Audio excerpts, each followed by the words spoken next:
Now at 11, the clock is ticking and the lines are growing as the Real ID deadline is now just days away. It's the longest I've waited in a line for an ID before. Plus, more bodies are pulled from the Willamette River this weekend. What we know and what officials are saying as they investigate the deaths. And later on, meet the local man preparing for a cross-country journey. I am super excited about doing the ride, and the response here at the show has been really super positive. Who he's honoring with the ride and the research he's trying to support.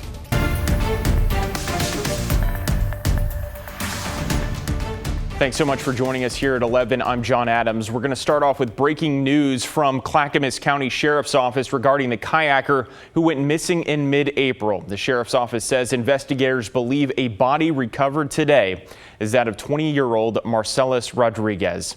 It follows a report they got just after 1 this afternoon of a body found along the shore of the Willamette north of Meldrum Bar Park in Gladstone. The Sheriff's Office Marine Unit has recovered the body, which is now in the care of the County Medical Examiner's Office. That office is working to confirm their identity. The search for Rodriguez started on April 12th when he was seen struggling in water before going over the Willamette Falls. We'll keep you posted on any further developments. The last-minute rush to get a real ID before the deadline this Wednesday is on, with huge lines spotted at DMVs and state offices across the country.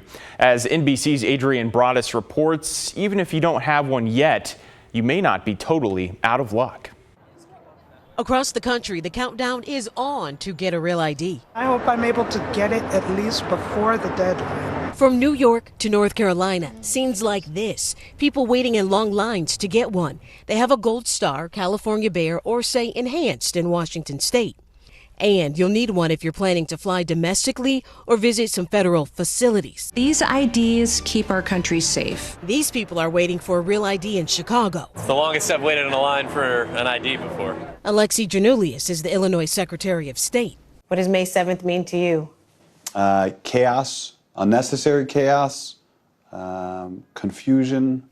His office has been overwhelmed, so they created the first ever Real ID Super Center to handle Real ID requests. On average, this Real ID Super Center processes 1,500 applications daily.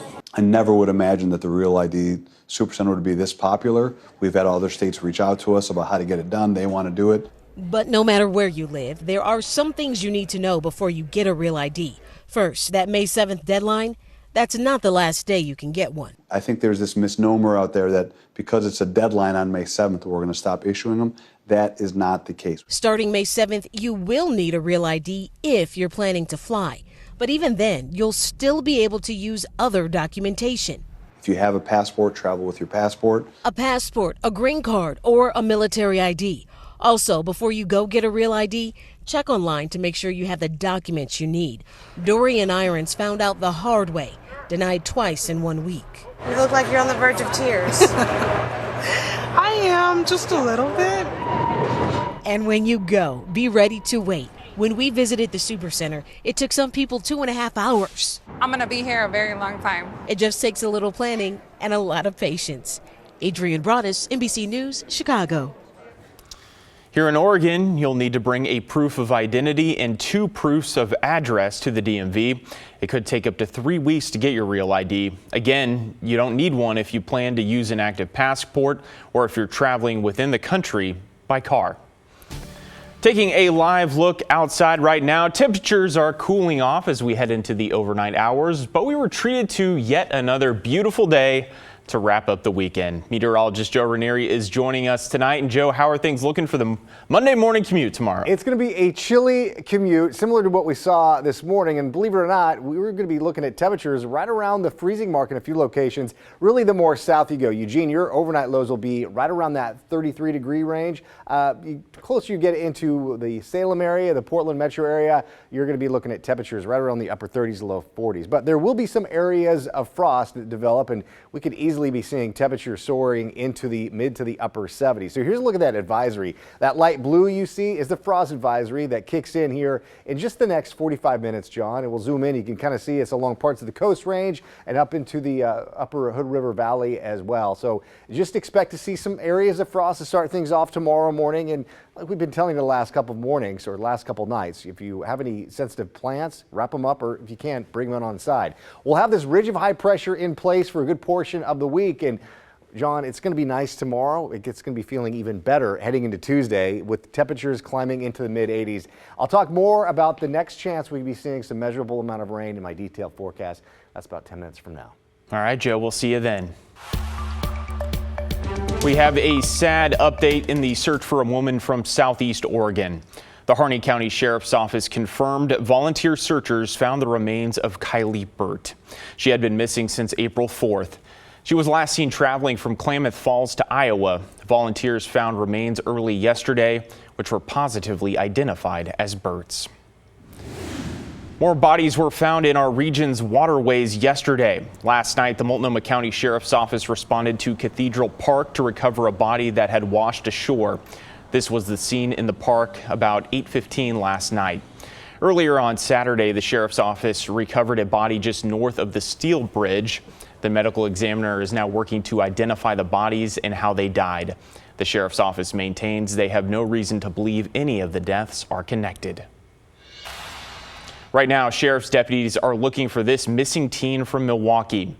Charlotte Fosgate disappeared from her home in the middle of the night on Friday with only her phone and her bus pass. Her last known location was the St. John's Bridge. Shortly after taking a photo, her phone was turned off. Charlotte's family says she is autistic and struggles with a mental health diagnosis and has not been taking her medication. If you know anything or you see Charlotte, you're asked to contact the Clackamas County Sheriff's Office. A retail crime mission in Clackamas County resulted in dozens of arrests and the recovery of thousands in stolen merchandise. During the 10-hour mission, the Clackamas County Sheriff's Office, with the help from Malala and West Linn Police, targeted multiple stores on Southeast 82nd Avenue. Officers arrested 25 people, recovered $4,500 in stolen goods, and seized drugs, including meth and fentanyl. We're trying to learn more about a chase involving police that ended with a car hitting a North Portland home. It happened around 7:30 this morning near North Delaware Avenue in North Rosa Parks Way. We don't have much information, but one neighbor said the police vehicles giving chase were from Clark County. We were just having breakfast, and then I heard metal on metal collision, and then it sounded like something hit the curb, and then a loud crash. And I knew, like, when we saw it, like, just like smoke, and we saw that it hit the side of the house over there. Well, that man said he saw officers put two people in handcuffs and one person running away. He also said there was a child inside the room that got hit by the car, but they were not hurt. We've reached out to police for more information. I've always wanted to take this big ride, but I just wanted to tie it together with something that's meaningful. A local man will be riding across the country this summer in honor of his late mother, who died from Alzheimer's. Ursuline Stevens spoke with that man today about his story and what he wants people to know. It's a huge issue, and it's one that I'm happy to support. Mike Hall describes himself as a regular guy taking a big ride across the country, something both he and his wife are excited about. It's 5,000 miles, starting in North Carolina at Cape Hatteras and ends up here in Oregon at Cape Blanco. I think it's going to be a great adventure for him, and I'm super excited for him. The ride will take about a month, with day one being June 21st. The reason for the cross-country ride is for his mom, Sandy. Sandy was an amazing pianist. She was an amazing business person. She painted and raised 5 kids and died too young. She had Alzheimer's, passing away 6 years ago after years of suffering, with Hall's sister being her primary caregiver. Now, he says he's doing this for them, spreading the word from his tent at the One Moto show this weekend. I have about a big ride that I'm doing, and the Alzheimer's Association to really raise funds for them and awareness as I ride across the country. Hall is trying to raise $10,000, with all donations going to the Alzheimer's Association. In Oregon, Alzheimer's affects over 79,000 people. He's been, really interested in motorcycles for a long time. It was a nice hobby for him, and he really wanted a way to combine that hobby, with a way that he can kind of honor his mom and his sister and raise awareness. Now, with less than 50 days before the big ride, the anticipation is growing. I am super excited about doing the ride, and the response here at the show has been really super positive, overwhelming, really.